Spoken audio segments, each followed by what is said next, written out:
Okay, and we're back. Um, so today we're going to be talking about random numbers and how powerful randomness in games and things like that, or really any kind of interactive media or even creative media, just how powerful those things can be. Ultimately, we like order in the way that we operate through the world, so to speak, but when it comes to actually experiencing things, randomness, and in particular, not too random, as we'll kind of come to see in this lecture, is really great. If it's too orderly, if it's too predictable, then it's not really fun. It's not quite a game. And if you think about some of the best board games and the most kind of interesting, fun experiences you've had, you'll probably find that a lot of the fun and a lot of the contentedness and happiness that you receive from those experiences largely came out of the unpredictability of that, right? Sort of like as soon as you put two or three people in a room, lots of unpredictable things happen, and so that's what a lot of these, in a computer, we try to reproduce those kinds of environments, that kind of response, that kind of interaction, but it's actually really difficult to do. And so there are a lot of different techniques using randomness that you can leverage to kind of make things feel more different, more interesting, more unique, which is funny because it's random and you can't really quite control it by definition. So how does that work? So let's talk a little bit about that. Right. So randomness is really about patterns that are not periodic. Meaning, if you replayed that pattern and you kind of stepped away and you mapped it on a graph, it would look like no section could be reproduced particularly easily from another section. So there's no relation. Not only is it not periodic and there's no repetition and no patterns that are equal, but also there's no relationship necessarily between different things. So, for example, rolling a dice, these are independent events, right? I'm not going to get into like probability. I'm not particularly good at that, technically, but generally speaking, right? You're talking about the, independent events not being in any way related to one another or not dependent on one another. And so you can kind of see here in this image the these flashes are not exactly random, right? You can kind of see, they're flashing, five-ish times, and then they stop, and then they start over again. And so it's clearly a periodic type of behavior. So randomness is actually quite important to a lot of fields. There's a recent discovery. I think the Nobel went to the guy who discovered quasi-periodic crystalline structures, which are crystalline structures which behave and exhibit like randomness in their actual atomic construction, which is really amazing, and kind of has opened up the space in material science to metamaterials research and being able to make things behave in different ways. And if anybody is into this stuff and been paying attention recently, right, the discovery as a result of this sort of direction of the field to the discovery of superionic ice that is now apparently at the core of like Uranus and Neptune, allegedly. But yeah, there's a lot of really interesting applications of randomness, and also the ability to use randomness and random probability distributions and things like this to represent and model physical phenomena. Like, for example, the random movement of particles in a fluid, Brownian motion, and how fluids behave, and obviously to kind of create randomness in the generation of inputs to algorithms, which is something that I'm particularly interested in personally with machine learning. For example, this is at the heart of how generative adversarial networks work as well, where you put in randomness into one side of a generative network. On the other side, you get a picture that looks like a human being, but that person doesn't exist. So it's completely generated. and the sort of transfer of one to another. It's really cool. Whole deep field of randomness and probability that you may find later in your education. We won't get too far into that here. We're only going to talk about really the applications of this to gaming. A little bit more about some of the applications, right? Like where you've dealt with a lot of information tech stuff, like you've noticed there's encryption. This works largely on random numbers and being able to make things secure. Obviously, like how animals behave. What's really cool about animal behavior too is a lot of these are emergent behaviors. Like I was saying before, you put a couple of people into a room. The rules are quite simple, but because of the introduction of the random fluctuations of things, a very simple set of mechanisms can turn into an extremely complex set of behaviors and interactions. And you can actually really leverage this in game design, right? Where you can set, like for example, I think later in this course we do talk about flocking, where you have a very small set of rules, right? Like this object can be this close to this object and this object, and blah, blah, blah, and you have these very basic things. And then when you add in the randomness introduced by a user, all of a sudden it's this really interesting, dynamic, complicated system. But it's quite amazing. There's actually a really awesome video game I really highly suggest it. I think it's called Osmosis. And it's really like you're a cell and you kind of go around trying to eat other cells. And the rules are really simple. It's basically like cellular, like, okay, eat or be eaten kind of stuff, right? And your speed is based on how big you are and the speed, right? It's very basic things. And you can only control up, down, left, right. It's like super basic stuff. Like we're going to talk about all those mechanisms today in this lecture. But that game has such a depth of experience if you've ever played it. It's really fun.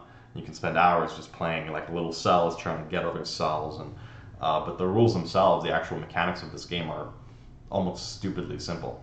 And sometimes in simplicity, times magnitude with randomness, you get this emergent behavior that's fundamentally delightful.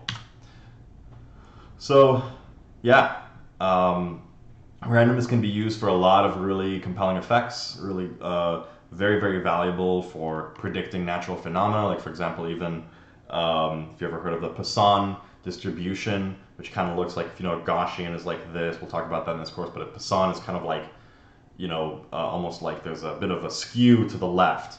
And if you've ever been in a grocery store and you've noticed like the line was empty 5 seconds ago, and now there's like 20,000 people in the line, all of a sudden the Poisson distribution actually is very, very valuable to model that. In fact, Poisson is used to model the network the network of packets on like a network, and how they're received and how to do load balancing, because packets are not evenly distributed, they're not uniformly random in the receive. Like you usually kind of get a burst and then it's not for a while, and another burst, and so distributions like that can actually be very, very valuable in modeling the real world and creating really, really interesting effects. But it also is like a unwieldy tool. Like if you don't use it right, the randomness isn't quite random. It's not really effective.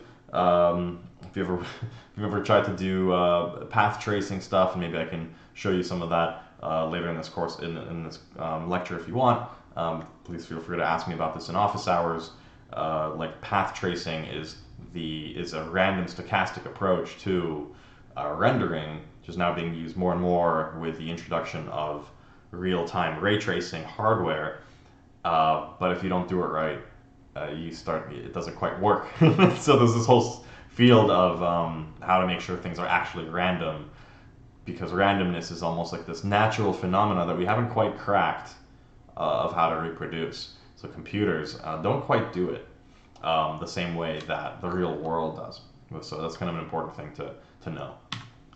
So let's talk about this sort of first algorithm.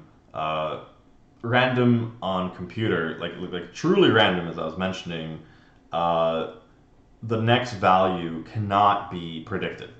Like there is no way, like there is no oracle. The next thing, truly random, means that it's the next thing is random. It's independent. There's no formula. You can't like measure it in a way. It just sort of it is this natural entropy that naturally exists in the universe. Unfortunately, we don't know how to do that, and we use what's called a pseudo-random techniques, where we will take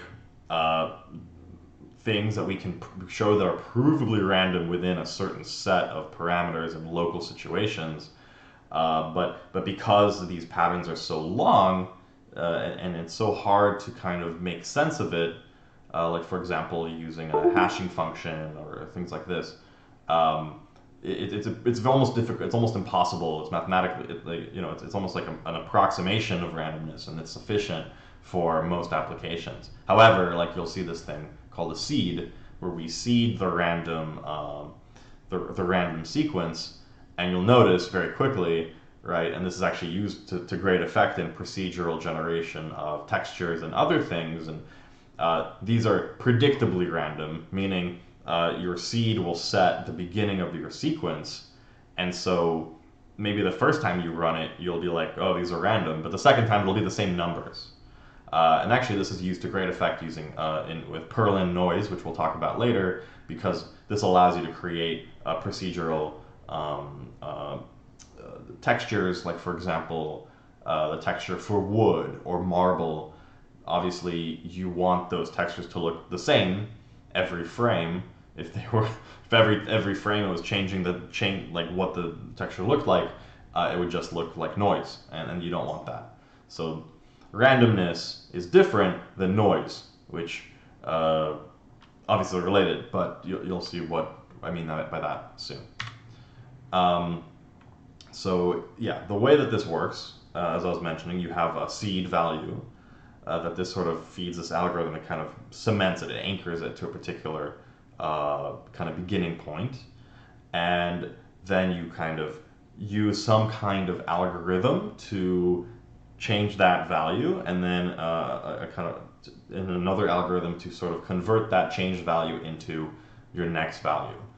And the idea is that the prediction is hard for a human being to predict.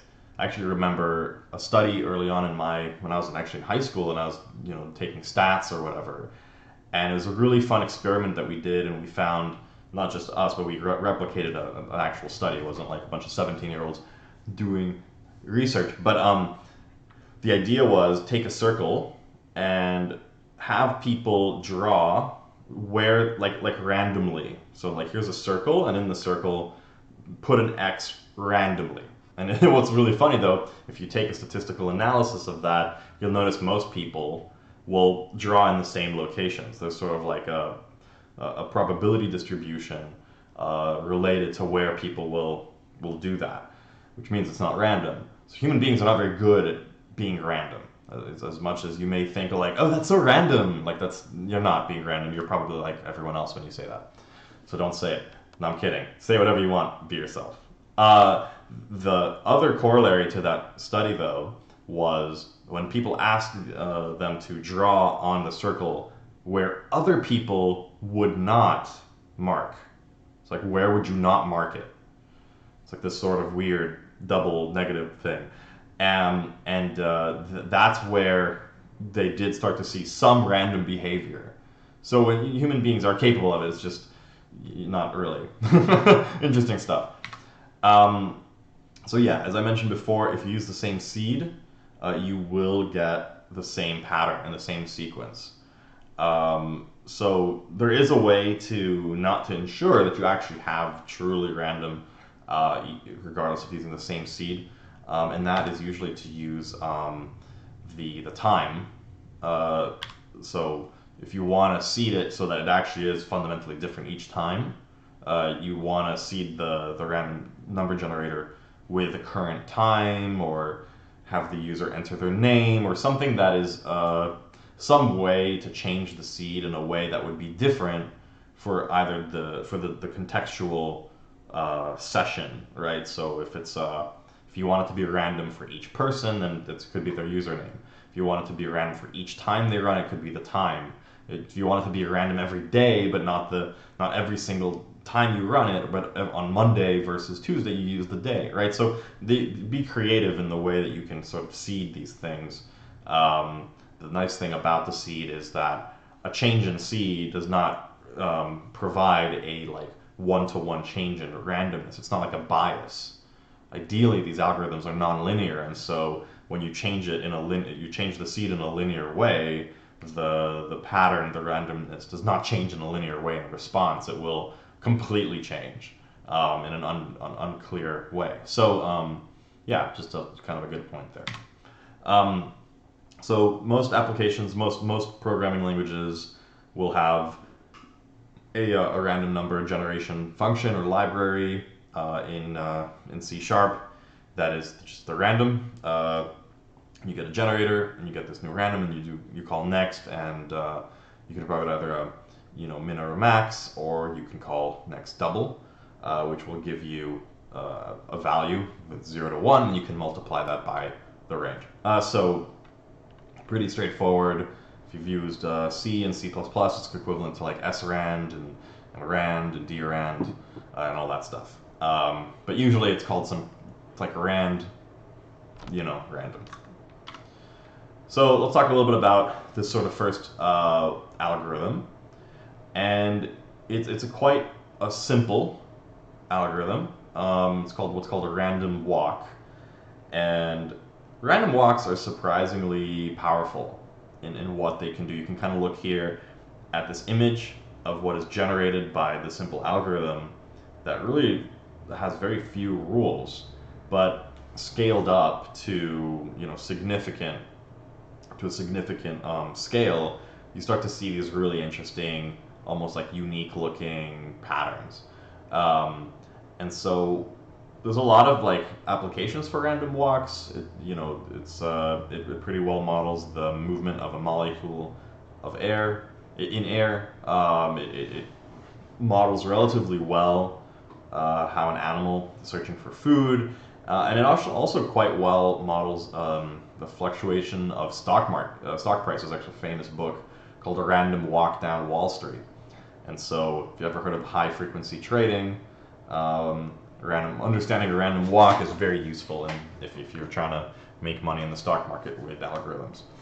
So the way this algorithm works is you basically choose your dimension space, right? In 2D, you can either have left, right, up, down, or a combination of those, right? So diagonals, which you choose, and the combinations of these, it's up to you. In three-dimensional space, you can imagine it goes in all X, Y, Z, and that kind of thing, and you can even start to combine all of these in all directions. So for example, in this 8 possible steps where you can do a diagonal, that's just a combination of the Y and the Z dimensions. So if you were doing this in 3D, then you could have like a diagonal in 3D or not, and then the difference being that you'd want to apply each orthonormal axis with its own probability of a direction.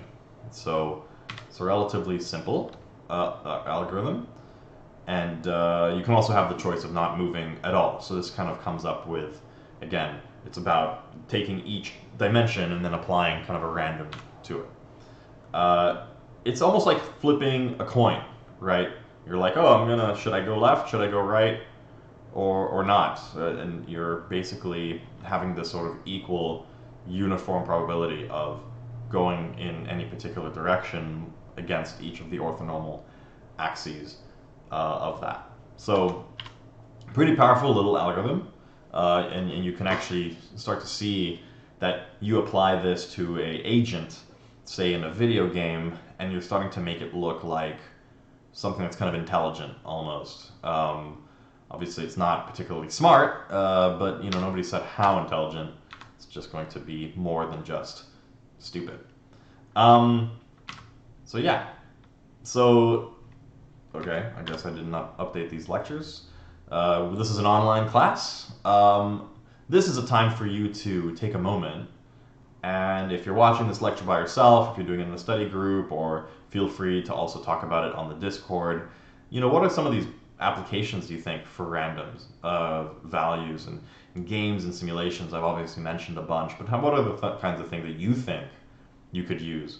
So take a moment now. This is an online class, and you might not have anyone around you to talk about this with, but hit people on the AOL Instant Messenger. That's a thing still, right? And I know it's not. I think they sold it. No, they shut it down entirely like a few years ago or a while ago. Anyways, yeah, I'll take a moment for you to think about it. Cool. So now we're gonna get into some different kinds of random algorithms, like that. Some of them are not uniform. So uniform just means that there is an equal, so if you have 6 choices, then you've got 1/6 chance of any one of those events taking place. But in real life, that's not necessarily always the case, right? If you know sometimes that you're going to have a percentage likelihood of something that is not 50% or just 1 divided by the number of potential events, right? Especially with really complicated probability distributions, you start to see these very weird and strange behaviors. And so, how do we start to talk about the probability and using the probability to create more like non-uniformity in the way that randomness takes place. I'm not sure what that guy's about. All right. So instead of doing it before where you're kind of like applying randomness of like 50-50, you can now start to apply probabilities in the decision tree of what you do. So you have a random number generator and you generate a value. That value, as I mentioned, is going to be between 0 and 1. So you can imagine you can think about it as a percentage. So in this case, we've got a randomness of like 40% of the time we're going to move to the right, 60% of the time we're going to move up, 80% of the time, I'm not explaining this well. So 40% of the time we're going to move to the right, but then 20% of the time we're going to move up or left or down. And the reason I didn't explain this well is you can notice that initial probability is 40, and the next one is 6, so the difference is 20%. So you have this number that comes out, it's going to be between 0 and 1, with sort of hopefully like a uniform likelihood. But we kind of fit it into buckets, almost like a histogram if you think about it, of the more likely to be moving to the right. And that's going to give us, instead of a random walker that's kind of going to eventually start to kind of come back on itself and create this sort of localized pattern, we're going to see something that starts to move to the right ever so, 20% of the time more, it's going to be moving to the right, and so it's going to be slowly, or maybe relatively quickly, making its way in that direction. You can kind of think how changing these probabilities during play, you can actually sort of direct a random walker in a particular direction while still maintaining a certain randomness to the movement, which could look pretty cool. Another thing we can do with randomness is like a lot of games. If you're a board game person, you probably know that a lot of times you're playing a game and you roll a dice to see whether or not you take an action, don't take an action, and so on. And if you've ever played a video game like Civilization, for example, this is taken to the nth degree, where you've got these ridiculously complex, interaction schemes and dynamic and these dynamic rule sets that are constantly changing, and then that's what's powering that is the randomness of, well, there's like a 60% random chance of this event happening, and then you roll the dice and you see what happens. Obviously RPGs use this to great effect as well, where you don't really fight anyone, you just have a chance of hitting them and so on. And so you can kind of imagine a game where you can go to jail or go to free, and if for a particular percentage of time. Yeah.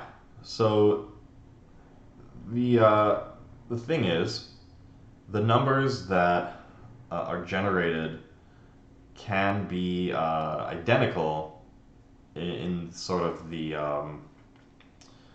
if you're using the same scripts a uh, in a Unity project in the same millisecond. This is more of a Unity specific thing, or an like the random C# random generator thing, and Unity has provided a solution to that, which is instead of using the generator and the next value, you want to be using the range function instead.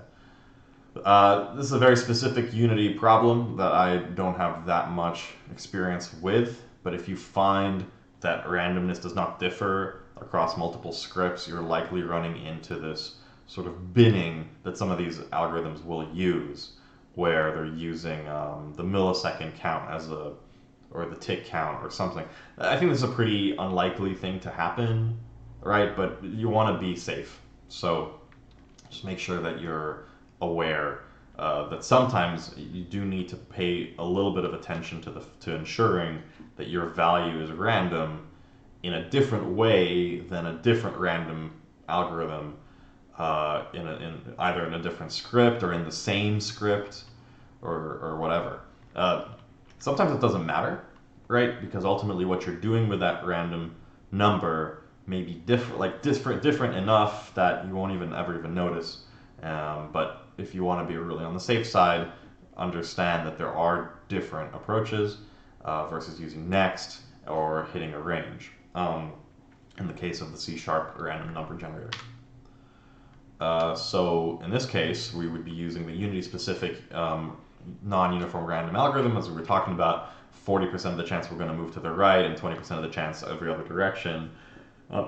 Instead of calling the getNextDouble function, we're going to hit the range of 0 to 1, and then we're going to get a float, and that way it'll work quite well.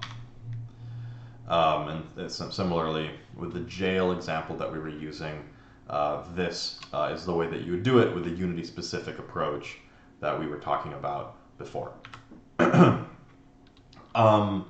let's talk a little bit about the application, or let's think about some of the use cases and applications. And so again, take a minute right now, hit people up on Snapchat or whatever, ask them, hey, text your mom and be like, hey, what do you think applications of non-uniform random variables are in interactive games and media applications? I'll give you a moment to do that, or just think to yourself, or Google it. A lot of options here. Cool. So now we're going to get into distributions a little bit, and I've already mentioned these before. You can kind of think about what we did previously as though there's a distribution of 40% of the time we're going to move to the right, 20% of the time we're going to move in every other direction.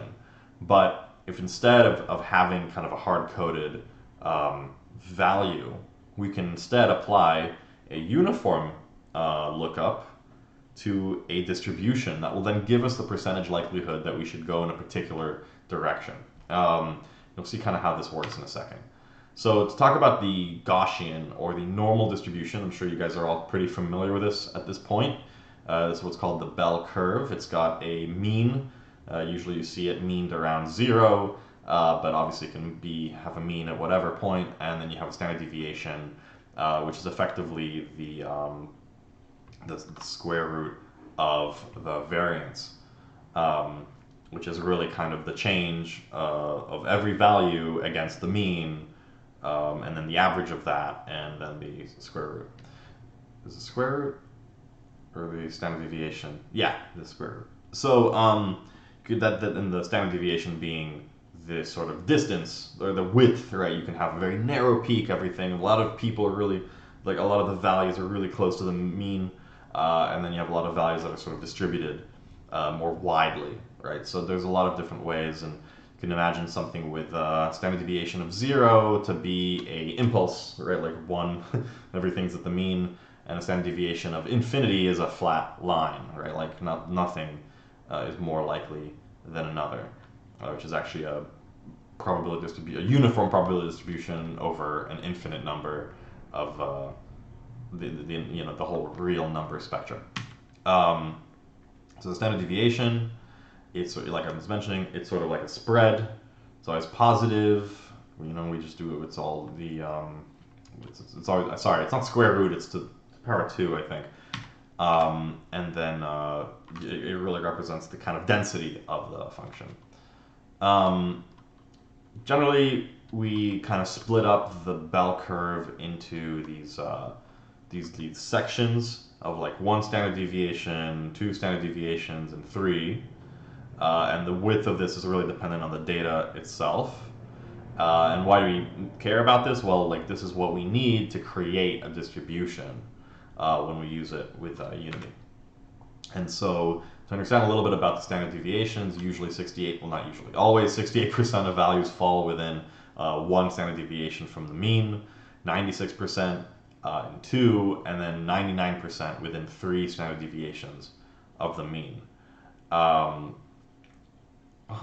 of values fall within 4 standard deviations from the mean. It's not entirely true. It's like might as well be true.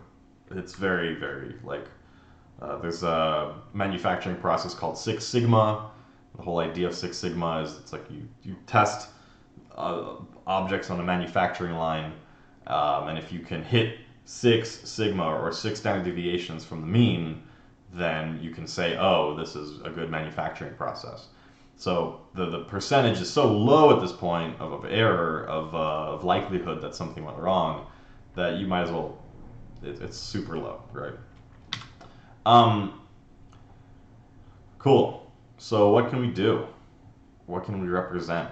Well, we can represent test scores, as you guys probably are well aware. Human heights also tend to be able to be mapped to a normal distribution, IQ levels, really things that sort of have kind of equal forces on them in a way. And it's not really fair because a lot of these things will have a skew, and a skew means it's not going to be a perfect bell curve. It's going to sort of skew to the left or to the right in a way. But they're going to be so small, like the skews are going to be sufficiently small that it's going to be very, very difficult to detect. And what these sort of distributions suggest is a place where the forces in one direction are matching the forces in another direction.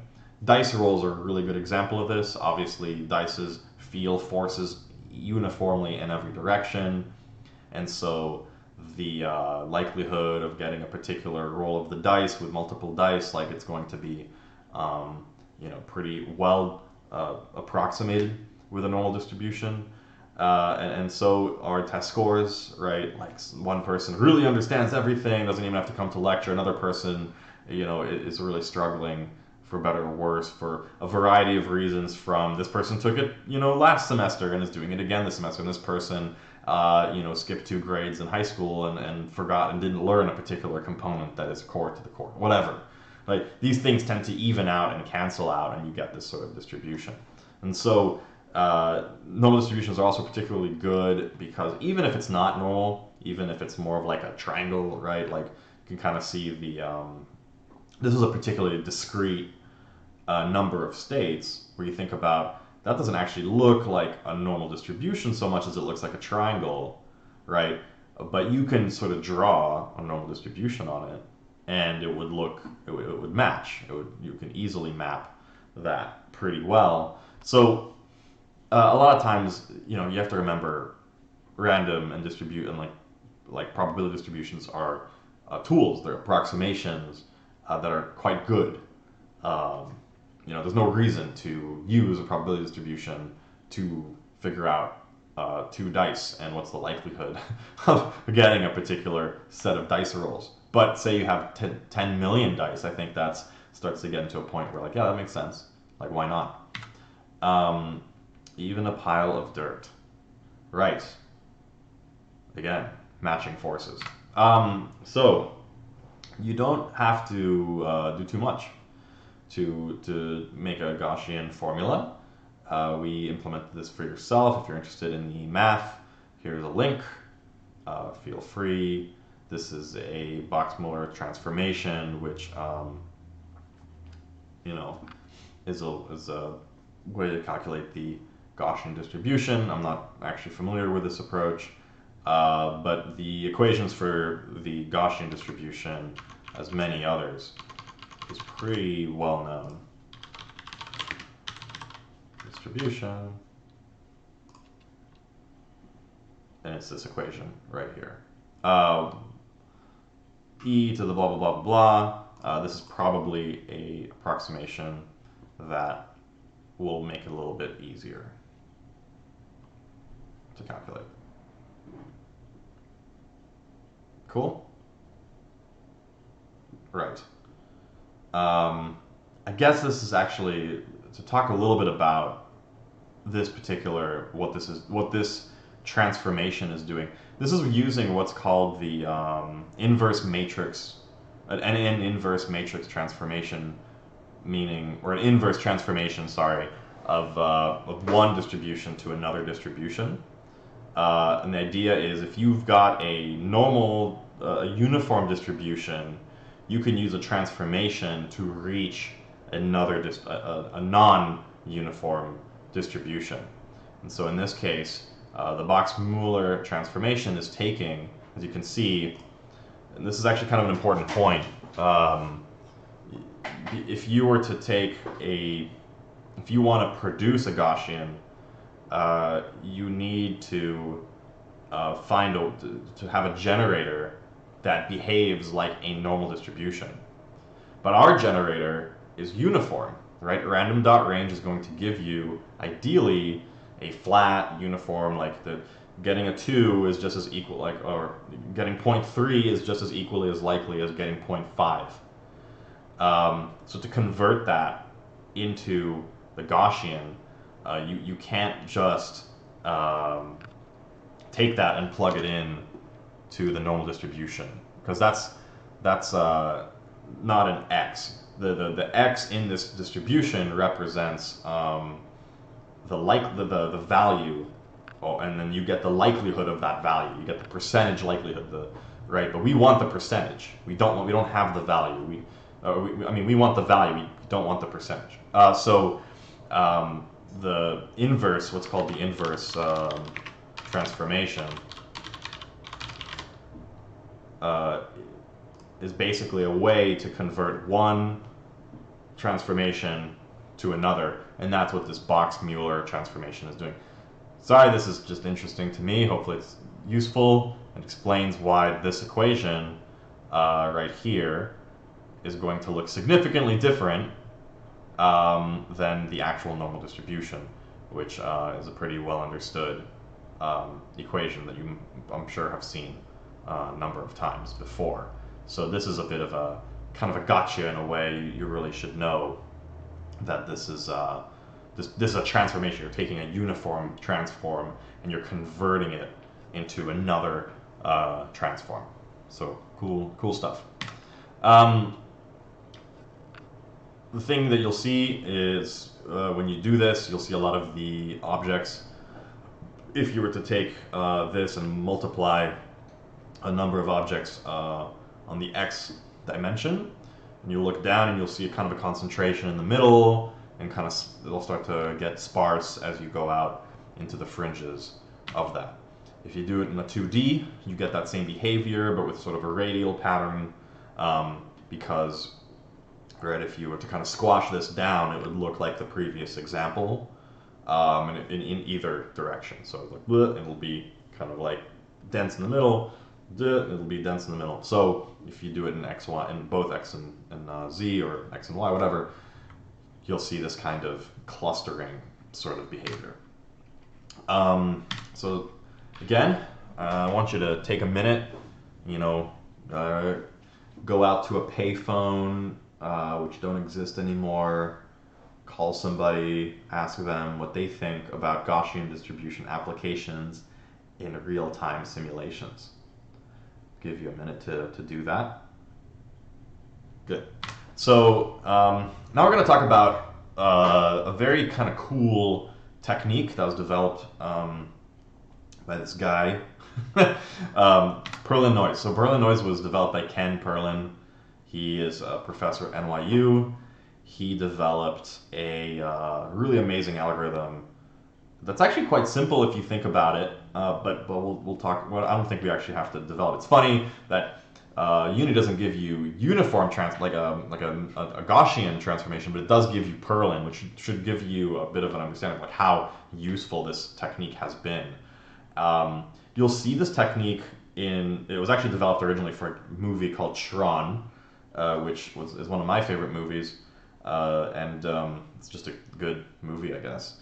And it was developed to create these sort of procedural textures like I was talking about earlier. And you can kind of see it in this image here. If you look in the background, you see this sort of flat, this strange looking blueness and whatever. And it was used throughout the movie, I'm sure. I don't actually know exactly where, but I know it was in this particular frame where you can see in the background there's this sort of non-uniform looking texture.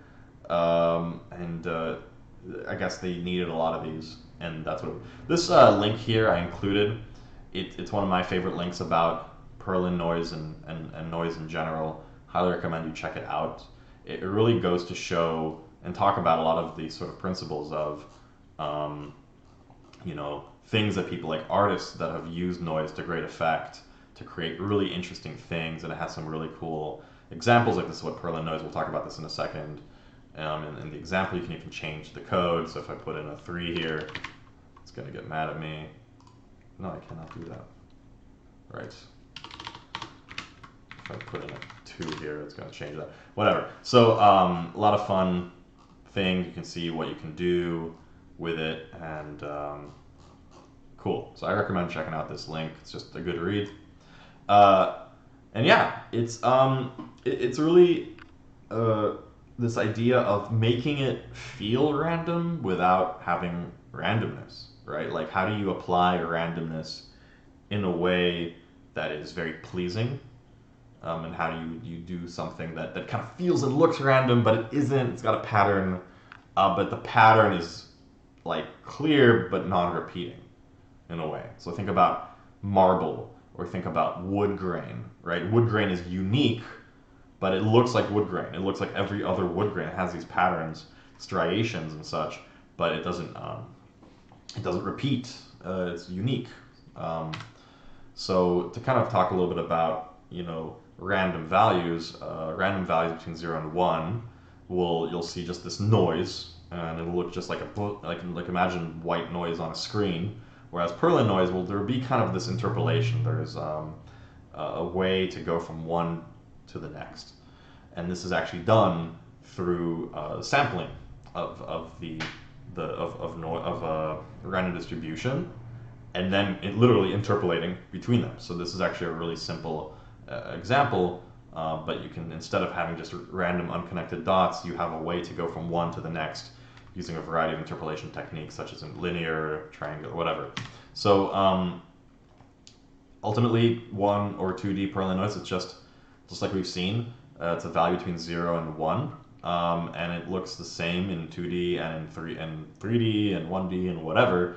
But you'll notice that these values don't change like significantly from each other, like you would expect a natural random number generator to produce, where you go from 0.4 to 0.7 to 0.1 to whatever. Like, it's just all over the place.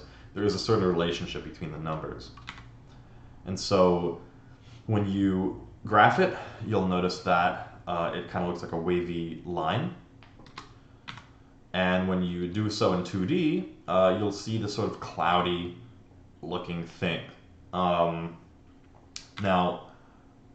there are a lot of applications that you like. Just looking at this, you're like, oh, that's already looking interesting. It looks random. It has a pattern visible, right? Like, there are hot spots and low spots and so on. You can imagine applying this to a terrain would immediately give you something that kind of looks a lot more natural than me drawing a square on a bitmap. And there's a lot of really interesting applications to this where you can create textures. So obviously you can see this example on top of creating a texture that is fire, or doing clouds, or just like a cloudy thing, or sort of like imagine applying this to a phone, making it kind of grubby, like, just gross or whatever. Really fun to blend textures together. You have two, like grass and soil, and you apply it with a Perlin noise map, like a mask, and now you've got this sort of nice blending of these two textures. And as I mentioned, very powerful way to create height maps for terrain, which is used by probably every game that does such things.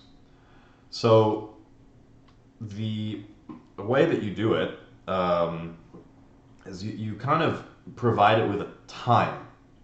I don't want you guys to think of it as time per se, but it's a time in the timeline of the noise.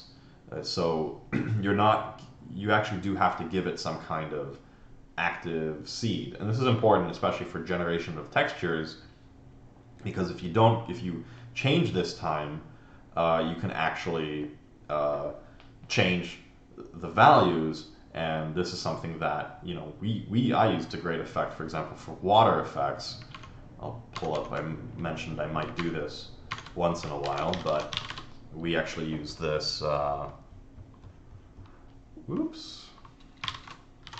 We use this for our water effect in Dream. As you can kind of see here, the water in the background.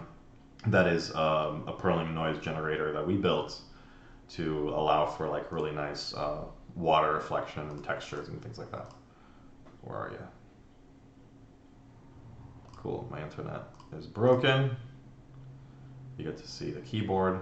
There we go. You can see in the background there how the water reflects with a kind of a randomness to it, which is really, really fun, really great effect. Perlin noise is like useful for almost everything, so it's pretty powerful. Yeah, so at the end of the day, you're just providing it with a time, and when you're adding more to the time, you're moving along this line, and if you kind of shift that time base, and you can do this for a lot of, it's very easy to kind of use this to great effect by like shifting your window around, but always getting the same values in return.